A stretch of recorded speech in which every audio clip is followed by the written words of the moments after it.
Welcome दोस्तों, मैं हूं एडवोकेट जितेंद्र। आज के वीडियो में ई श्रम कार्ड को लेके बहुत ही महत्वपूर्ण जानकारी बताने वाला हूं कि ई श्रम कार्ड क्या होता है, इसको कौन कौन बनवा सकते हैं, इसके फायदे और नुकसान क्या होते हैं।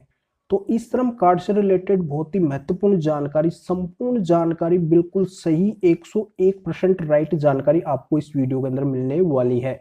इसलिए ध्यान से पूरा वीडियो बिल्कुल अंत तक देखना है, कहीं से भी स्किप नहीं करना है। अंत तक मेरे साथ इस वीडियो में बने रहिए, पूरी जानकारी आपके समझ में आ जाएगी। उससे पहले बता दूं, इस चैनल को सब्सक्राइब नहीं किया है तो सब्सक्राइब भी कीजिए, बेल आइकन दबाइए, वीडियो को लाइक करके शेयर जरूर कर दीजिए। तो चलिए शुरू करते हैं। तो दोस्तों, सबसे पहले तो यहाँ पे मैं बता देता हूँ कि ई श्रम कार्ड क्या होता है। तो ई श्रम कार्ड एक नेशनल लेवल का कार्ड है जिसकी मदद से भारत के किसी भी कोने में रोजगार प्राप्त किया जा सकता है। जिस कार्य में निपुण है उस कार्य से रिलेटेड रोजगार भारत के किसी भी कोने में प्राप्त कर सकते हैं।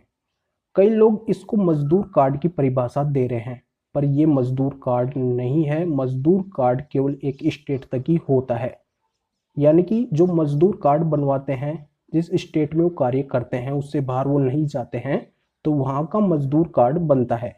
अगर नेशनल लेवल पे रोजगार लेना चाहते हैं तो फिर ई श्रम कार्ड उनको बनवाना पड़ेगा। अब यहाँ पे महत्वपूर्ण बात ये भी आती है कि ई श्रम कार्ड कौन कौन बनवा सकते हैं। तो ई श्रम कार्ड बनवा सकते हैं छोटे किसान। छोटे किसान ई श्रम कार्ड बनवा सकते हैं। जो एग्रीकल्चर लेबर है वो ई श्रम कार्ड बनवा सकती है। जो छोटा बिजनेस करते हैं वो ई श्रम कार्ड बनवा सकते हैं। जो मछली का धंधा करते हैं वो ई श्रम कार्ड बनवा सकते हैं। जो लेदर वर्क करते हैं वो ई श्रम कार्ड बनवा सकते हैं। जो पैकिंग का कार्य करते हैं वो ई श्रम कार्ड बनवा सकते हैं। जो कारपेंटर हैं, जो लकड़ी का कार्य करते हैं, वो ई श्रम कार्ड बनवा सकते हैं। जो पेंटर है वो ई श्रम कार्ड बनवा सकते हैं। जो घर में कार्य करने वाली मेड है, जो घर का कार्य करती है, वो ई श्रम कार्ड बनवा सकती है। जो घर के कामगार हैं, जो किसी के घर में कार्य करते हैं, वो ई श्रम कार्ड बनवा सकते हैं। फल सब्जी बेचने वाले ई श्रम कार्ड बनवा सकते हैं। जो ऑटो रिक्शा चालक है ई श्रम कार्ड बनवा सकते हैं। CSC सेंटर चलाने वाले ई श्रम कार्ड बनवा सकते हैं। जैसे जो साइबर कैफे वगैरह का कार्य करते हैं, जो ई मित्र वगैरह होती हैं, जहाँ पे आपके फॉर्म वगैरह फिलअप किए जाते हैं, यानी कि कंप्यूटर से रिलेटेड जो कार्य करते हैं वो ई श्रम कार्ड बनवा सकते हैं। जो आशा वर्कर है वो ई श्रम कार्ड बनवा सकती हैं। तो यहाँ पे आपके समझ में आ गया होगा कि ई श्रम कार्ड कौन कौन बनवा सकते हैं। अगर फिर से आप इसको सुनना चाहते हैं, पता करना चाहते हैं, तो बैक में लेके आप वीडियो को फिर से देख सकते हैं। तो ये जानकारी आपके समझ में आ गई होगी।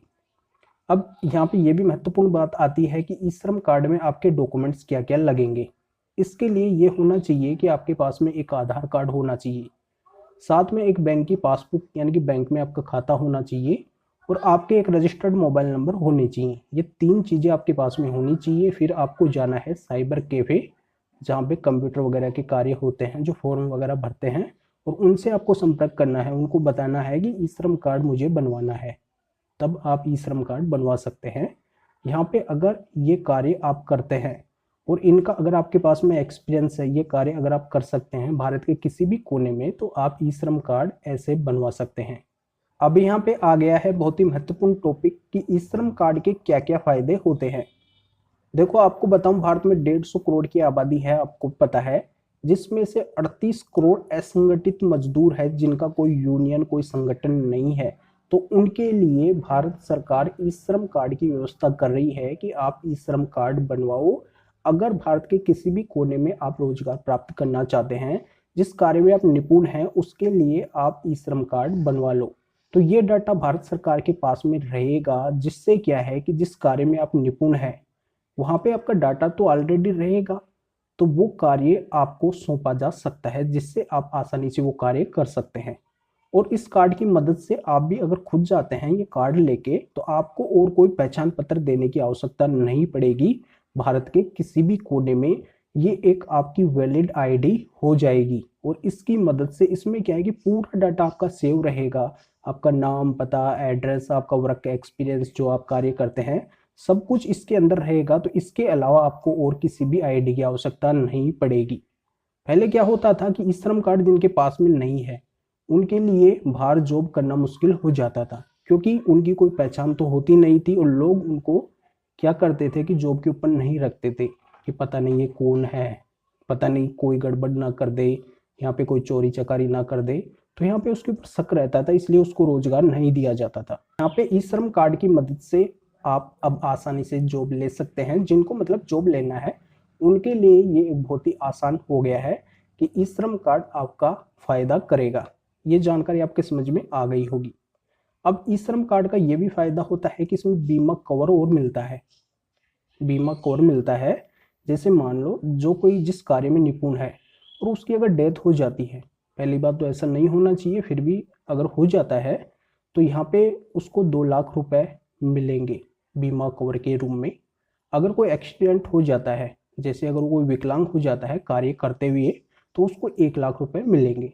भारत सरकार क्या है कि समय समय पे वो व्यवस्था करती रहती है, कोई एक बजट तैयार करती है जिसके माध्यम से आपको वो सुविधा दे दी जाती है। जैसे अगर आपको कोई औजार वगैरह खरीदने हैं आपके कार्य से रिलेटेड, तो आपके अकाउंट में एक मुश्त राशि आती रहती है। कई बार आती है, जैसे 10,000 15,000 रुपये तक भी आपको मिलते हैं। जैसे अभी रिसेंटली क्या है कि लॉकडाउन लगा इंडिया के अंदर और 2 साल तक लॉकडाउन रहा, तो जिनके पास में ई श्रम कार्ड, उनके पास में 5-5 हज़ार रुपये अकाउंट में भी आए और कई लोगों के पास में 10,000 15,000 रुपये भी अकाउंट में आए कि वो अपना कार्य आगे बढ़ाने के लिए जो उनको आवश्यकता है, जो औजार वगैरह उनको चाहिए, वो खरीद सकते हैं। तो यहाँ पे उनको क्या है कि ये सुविधा मिलती रहती है। तो ई श्रम कार्ड जो असंगठित मजदूर है, जिनका कोई यूनियन कोई संगठन नहीं है और उनको अगर भारत के किसी भी कोने में अगर रोजगार प्राप्त करना है, तो ई श्रम कार्ड उनके लिए बहुत ही फायदेमंद साबित होने वाला है। उनको ई श्रम कार्ड जरूर बनवाना चाहिए। अब यहाँ पे ई श्रम कार्ड के नुकसान बता देता हूँ कि ई श्रम कार्ड के कोई नुकसान भी होते हैं क्या। तो यहाँ पे मैं क्लियर कर देता हूँ कि वैसे तो ई श्रम कार्ड के नुकसान नहीं होते हैं, फिर भी किन लोगों को ध्यान में रखना चाहिए ई श्रम कार्ड बनवाने से पहले, कि जिन लोगों के लिए ये व्यवस्था की गई है ई श्रम कार्ड के लिए, उनको ही ई श्रम कार्ड बनवाना चाहिए। जैसे जो निपुण है, जो सक्षम है, जिनके पास में अच्छा पैसा है, अच्छी जॉब के ऊपर है, अच्छी सैलरी है, अच्छा बिजनेस है, वो लोग अगर ई श्रम कार्ड बनवाते हैं तो उनको मुश्किलें खड़ी हो जाएंगी, तो उनको ई श्रम कार्ड नहीं बनवाना चाहिए। जो पढ़ाई लिखाई कर रहे हैं, जो एजुकेशन कर रहे हैं, जो स्टूडेंट है, वो ई श्रम कार्ड बनवा लेते हैं तो उनको भी आगे दिक्कत आ सकती है, तो उनको भी ई श्रम कार्ड नहीं बनवाना है। तो जिनके लिए व्यवस्था की गई है, जो मैं वीडियो में बताया हूँ, उनको ही ई श्रम कार्ड बनवाना है, वो फायदा उठा सकते हैं। तो ये संपूर्ण जानकारी आपके समझ में आ गई होगी। वीडियो को जरूर लाइक करें और ज़्यादा से ज़्यादा शेयर करें, जो उन लोगों को भी जानकारी का पता चल सके।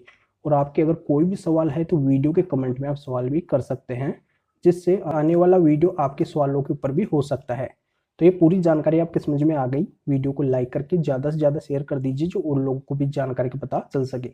तो फिर आगे मिलेंगे आपसे नए वीडियो नए टॉपिक के साथ में। आप सभी का बहुत बहुत धन्यवाद।